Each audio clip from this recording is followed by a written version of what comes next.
Bonjour à tous et bienvenue dans ce 13h, mercredi 28 décembre. Voici le titre. Palais de justice. La grève des magistrats se poursuit avec la suspension des audiences sur l'étendue du territoire national. L'amélioration de leurs conditions de travail serait la cause de cette montée de tension. Vous aurez plus de détails dans ce journal.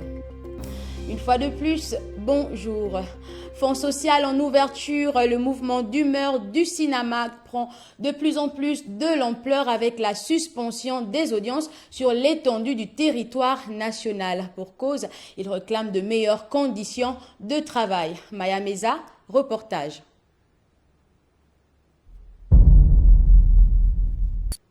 Pour défendre l'indépendance de la justice au Gabon, le Sinamag revendique les meilleures conditions de vie et de travail, ainsi que l'adoption urgente de son nouveau statut. Le pays étant organisé en 3 pouvoirs, à savoir l'exécutif, le législatif et le judiciaire. Et donc, il ne revient pas à la justice, quand elle pose des problèmes, de venir les exposer sur la place publique. Parce que ce n'est pas sur la place publique qu'on trouverait les solutions. Nous ne faisons pas de la politique, nous rappelons tout simplement aux autres pouvoirs, exécutifs et législatifs, d'écouter les récriminations qui sont faites ou tout simplement d'écouter la voix de la justice, donc du troisième pouvoir. Le pouvoir judiciaire veut occuper sa réelle place. Pour restaurer l'autorité de l'État qui a les attributs de pouvoir, les magistrats demandent simplement aux législateurs d'accélérer l'adoption de ce texte. Étant entendu qu'en début d'année 2022, nous avons déposé un préavis de grève qui a été suspendu. Et ce préavis de grève comportait les points suivants. La dotation en moyen roulant. Vous entrez dans le palais de justice, vous ne verrez pas un véhicule plaque bleue. Vous ne verrez pas. Et pourtant, c'est l'État.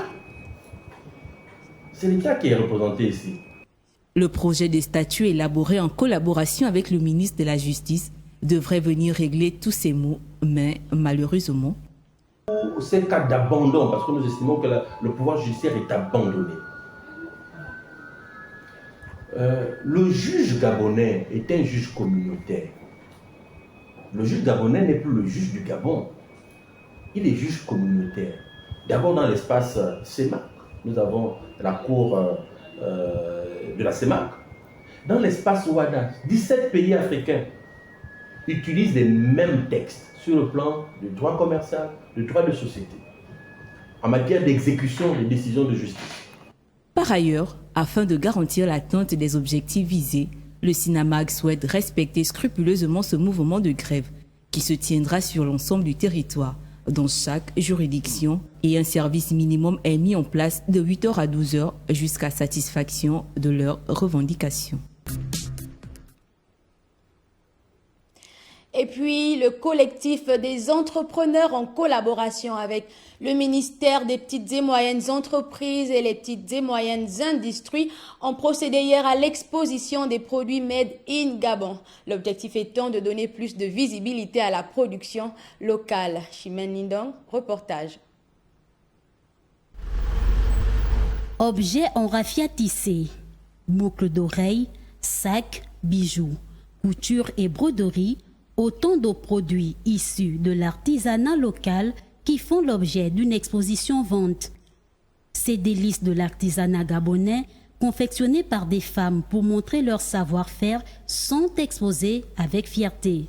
L'objectif premier, c'est d'abord de valoriser nos cultures africaines, notre pagne, parce que nous constatons que aujourd'hui nous avions seulement vêtements occidentaux, donc on a décidé de valoriser le pagne. Voilà. Nous comptons aussi véhiculer nos produits de telle sorte qu'elles soient importées. Kiss, Keshia, Bandakou dresse le bilan à mi-parcours. En termes de visite, vraiment, ça se passe très bien.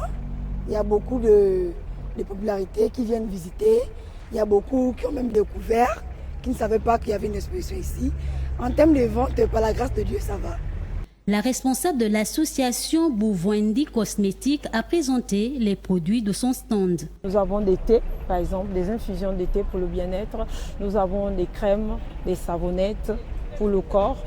Et nous avons des crèmes pour les crèmes de cheveux, tout ce qui concerne la peau. De passage, Charlène s'est vue attirée par certains articles. Je suis venue essayer les produits, comme ce sont des produits naturels. Je vais essayer pour voir ce que ça va donner. Débutée le 19 décembre dernier, cette exposition des produits Made in Gabon prend fin le 31 du mois en cours.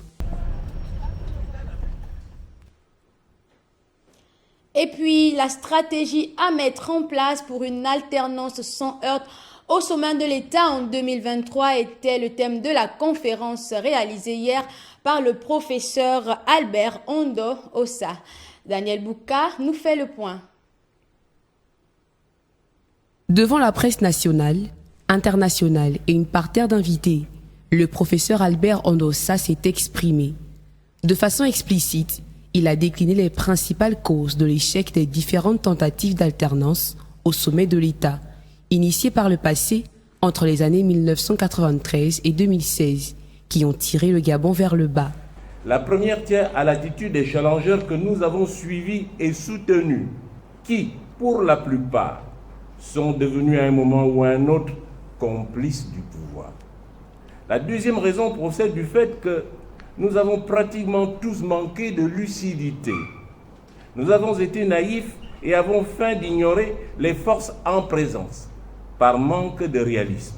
Enfin, la troisième raison. Nous avons échoué par nombrilisme et égocentrisme de plusieurs d'entre nous. Nous n'avons pas assez pris en compte nos lourdeurs, nos turpitudes et nos égoïsmes. Au vu des faits, Ondo Ossa invite les potentiels candidats à l'élection présidentielle de 2023 à penser à l'intérêt général, celui du peuple gabonais qui demeure en détresse et désemparé, au détriment des intérêts des principaux détenteurs du pouvoir, jugés d'égoïstes. Prôner la reconstruction du pays est le message essentiel de sa prêche. Nous devons nous ouvrir à une nouvelle catégorie de citoyens et de leaders. Non pas nécessairement des hommes politiques, mais plutôt des hommes d'État, préparés et disposés à reconstruire notre pays. L'ancien ministre a également invité le peuple gabonais, principal sujet de son discours, à plus de responsabilité au passage aux urnes. Choisir un candidat sur 2 critères essentiels, notamment la probité morale et la pertinence de son programme. Choix qui pourra changer la donne nationale et établir la justice dans le traitement des citoyens. Celui-ci se fixe pour objectif principal d'ouvrir la voie à celui qui doit venir redresser le système du pays, quel qu'il soit, en espérant qu'il ait un cœur de gestionnaire équitable du bien commun qu'est le Gabon. Tenue hier d'un atelier organisé par l'ONG ROL BG en faveur de la société civile gabonaise sur les questions de démocratie et de processus électoraux. Objectif, s'approprier sa citoyenneté. C'est un reportage d'Alexandre Baondo. Amener la société civile gabonaise à s'approprier sa citoyenneté, voilà l'objectif fixé par l'ONG ROL BG à travers son atelier de sensibilisation des OSC sur la démocratie, les élections et la participation citoyenne. Occasion pour le président de cette entité de revenir sur le bien fondé de sa démarche. Il s'agit pour nous de mobiliser les acteurs de la société civile afin qu'ils soient outillés pour parler avec efficacité, professionnalisme, aborder les questions politiques, les questions démocratiques en toute connaissance de cause, ayant été fortifiés dans leur niveau d'expertise et de connaissance par l'acquisition des compétences. Il s'agit de les accoutumer à connaître un peu les mécanismes qui concourent à l'organisation des élections, les différentes normes nationales et internationales, les standards, les critères de crédibilité des processus électoraux, l'intégrité des processus électoraux. Et pour atteindre l'objectif escompté, un certain nombre de panels a été proposé aux participants. L'application de ce jour porte principalement sur le cycle électoral, les principaux systèmes électoraux, les normes d'organisation des élections, l'intégrité du processus électoral et puis notamment le guide de l'électeur. Donc quelles sont les différentes étapes que l'électeur doit suivre pour que son vote à la fin du processus soit pris en compte. Cette messe citoyenne a permis également aux panélistes d'établir le distinguo entre faire la politique et mener une action citoyenne. Amener les citoyens à comprendre que l'engagement civique se veut être total, en ce sens que quand on est citoyen, quand on est conscient des droits et de ses devoirs, on doit les exercer. Par exemple, le vote n'est pas une question réservée aux politiciens. C'est d'abord une question citoyenne. On ne vote pas parce qu'on ne s'inscrit pas sur une liste électorale, parce qu'on doit d'abord voter un candidat. Non, on s'inscrit sur une liste électorale parce qu'on doit garantir notre voix afin de nous exprimer. Voilà, donc c'est autant d'outils que l'on compte mettre à leur disposition, formés sur tout ce qui est processus électoraux, formés sur tout ce qui est cadre citoyen.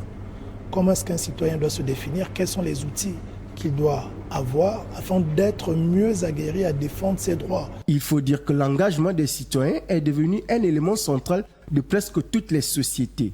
Il est la résultante de la défaillance de certains systèmes politiques classiques. Mis en circulation depuis le 15 décembre dernier, les nouveaux billets de banque de la Banque des États de l'Afrique centrale ont aussi pour objectif de mettre fin au phénomène de falsification. De nouvelles coupures tout aussi appréciées en comparaison aux anciens billets. C'est un reportage de Jessica Ondjoa. La mise en circulation des nouveaux billets de banque est effective depuis le 15 décembre 2022. Une gamme plus compacte, plus moderne, mais également mieux sécurisée, selon la Banque des États de l'Afrique centrale. Comment la population gabonaise perçoit ces différents billets? Plusieurs personnes vraiment n'est pas satisfaites de ce billet. Plus précisément, je parle de mon cas. Moi, je ne prends pas ce billet. J'ai toujours dit à mon beau chauffeur, en cas de billet, qu'il demande déjà si c'est un nouveau billet, qu'il ne prenne pas. Je trouve que quand tu vois ça, c'est un peu bizarre en fait. On les prend. Si c'est le nouveau billet, on les prend. Vu que les anciens vont disparaître. Mais c'est bien, mais c'est moi qui c'est petit. Nous, on n'a pas le choix, on va utiliser ça. Outre l'avis des taximans, les nouveaux billets BEAC type 2020 font également réagir d'autres commerçants. Ils sont ainsi composés en 5 coupures, 500, 1000 francs, 2000, 5000, 10 000 francs CFA. Ils valorisent les langues officielles des pays de la CEMAC. Moi d'abord, je ne suis pas surprise de les recevoir parce que je savais déjà que les billets allaient être changés. J'ai vu des informations sur ça. Et pour moi, l'argent, c'est l'argent, que ce soit ancien billet ou nouveau billet. Tant que ça passe, moi, ça me va. Si le liquide ne laisse pas de trace, ça veut dire que c'est un vrai billet. Et si ça laisse une trace noire ou bleue, ça veut dire que c'est un faux billet. Ça, c'est un billet de 1000 francs. Donc, lorsqu'on regarde sur le filigrane, les 1000 francs réapparaissent à l'intérieur. Mais là, il faut exposer ça au soleil pour bien voir. Et sur la partie blanche, ici, lorsque vous le mettez au soleil, vous allez remarquer qu'il y a encore 1000 francs qui apparaissent. Et lorsque vous passez la main sur les chiffres, vous ressentez les chiffres au niveau du billet. En tout cas, le billet est très sécurisé. Un certain nombre d'années, on change l'argent et on ne peut qu'accepter tout ce qui nous paraît en ce moment. Après 1972, 1982, 1992, 2002, le tour revient à l'année 2022 de recevoir la nouvelle gamme de billets de banque. Culture à présent intitulée Le chic, le choc, l'échec. La nouvelle série du jeune réalisateur gabonais Jérémy Nchoua sera diffusée à partir du 1er janvier sur la première chaîne nationale. Une réalisation qui entend être une campagne de sensibilisation contre les formes de harcèlement et de violence à caractère sexuel à l'égard des femmes. Modeste Bazangoy, reportage.